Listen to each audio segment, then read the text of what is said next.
2024 has been the year of the truth teller. We've seen mass exposés happening, and the human us is like, but you know, the Christian us is like, please God, have mercy on them, and you know, may they find a chance to repent and, you know, redeem themselves in the eyes of the Lord.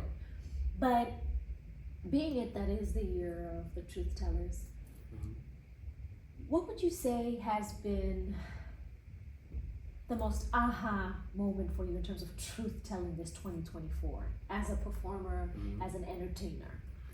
I think for me, just seeing how consistent the truth has been coming out, and I was even watching Aaron Rodgers speak on, so what do you think about Epstein and this and the pedophilia and all this, and the years before that, none of them, nobody would mention anything. No interviewer was asking these questions.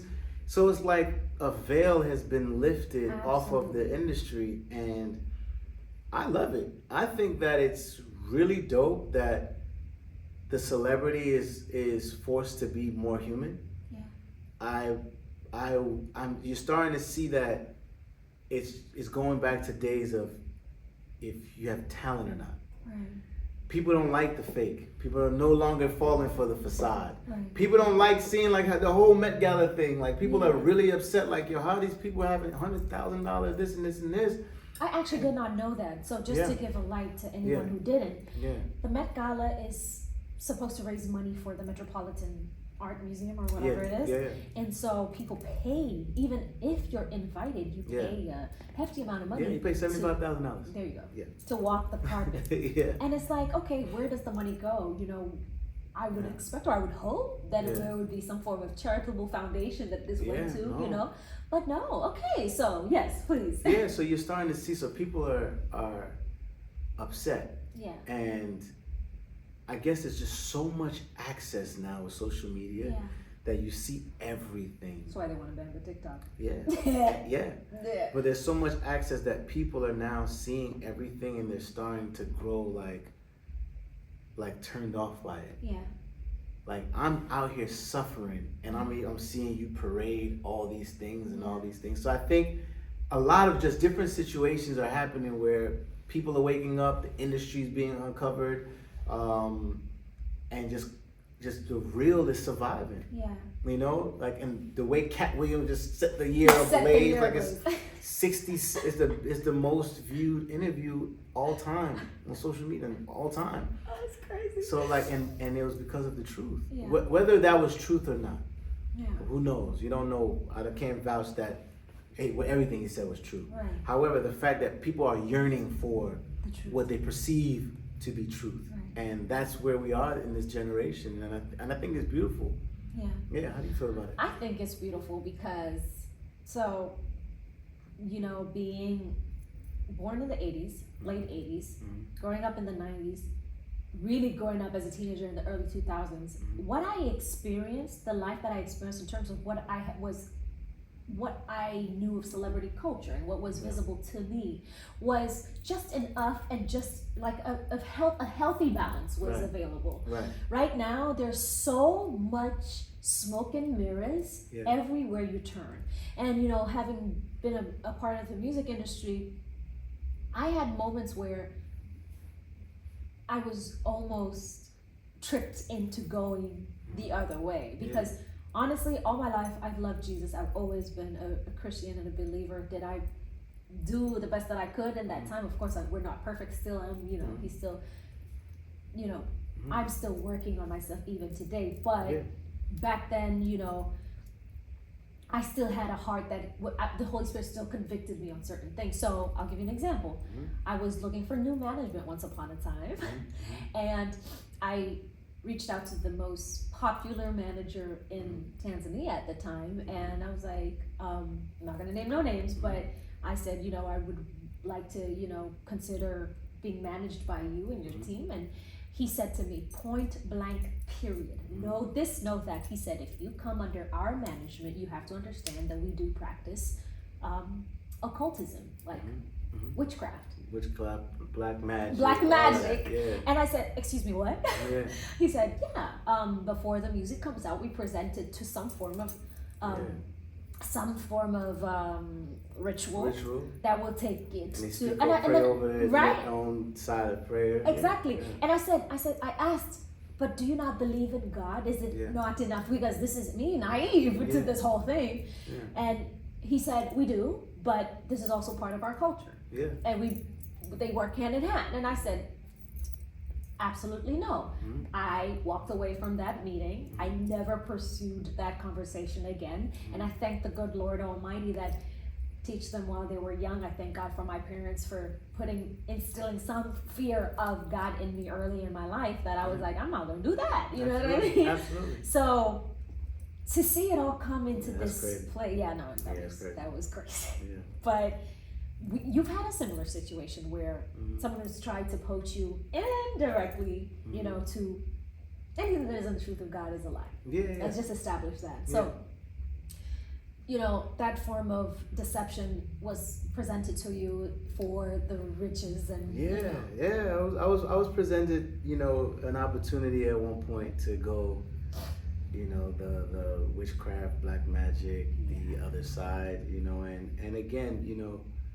like you just said, the integrity you have that we were raised with, and plus the cheat code of that, this temporary riches is not worth an eternity of suffering, you know. And so me, it was just like, nah, if I gotta work every day and do the right thing and you know, and not sacrifice my integrity, my morals, then I'll be happy with that. Wherever the chips fall where they may in my career, absolutely. You know, I'm one of God's chosen, so I know we'll always be more than okay.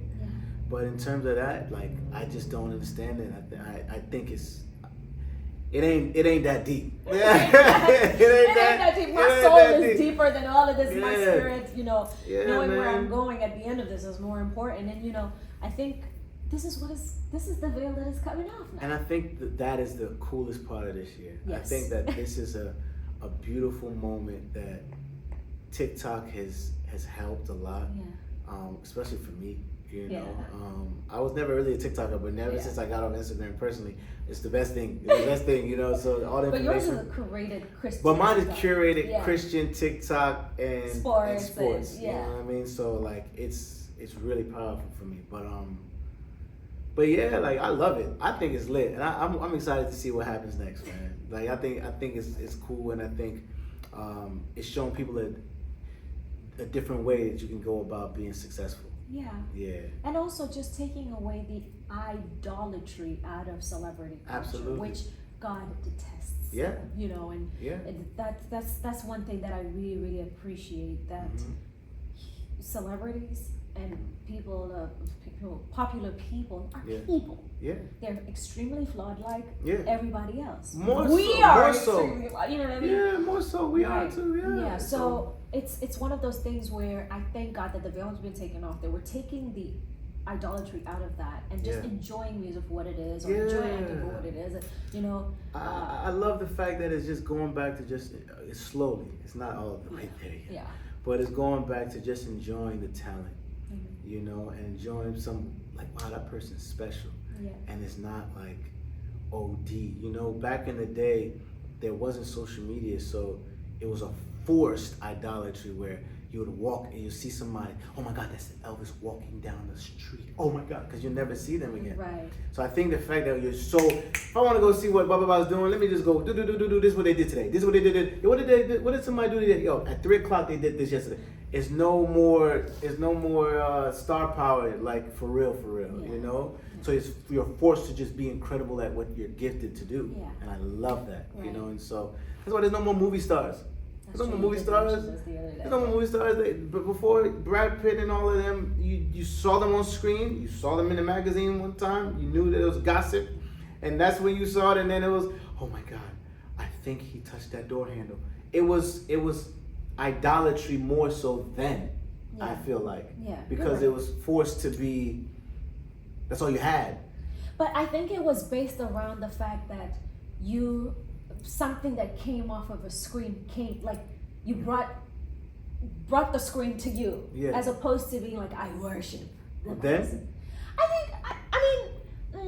It's still there. Like it's still there. There are elements of it that is there, but I think that the deception now, the deception and the rituals that are tied into the I feel like fanaticism is just really scary. I think it's more access, so you can spend more time being fanatic. There you go. So that's why it's higher to me. It feels like it's a higher level of, oh my God, this person, I don't know how to get in contact with them. I gotta sign up. I gotta write them a letter. Oh my God, like it's that. But now it's altered. Yeah. I'm just gonna look at their page all day. I'm gonna and then and you're realizing that these are people. Right. And I think it's cool, that that's happening. And I think being in the industry, you love the love.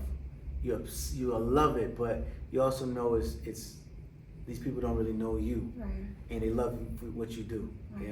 And the more you are able to understand that, the longer you'll be in the industry. If it goes to your head, I've seen, I've been in it for years, you've been in it for years. We've seen people let this go to their head, and after one record, after one moment, they lose it because they fall into the idolatry. Yeah. I'm an idol. Yeah. I'm a this. I'm a that, and then it's you lose yourself. So if you can create that barrier and really know what it is, and really just build an organic relationship with your fans and supporters, you'll be here for a while. And we've seen many people come and go. Absolutely. Man, so. Yeah. Well, thank you. Thank you. Yeah, I loved that conversation. Yeah.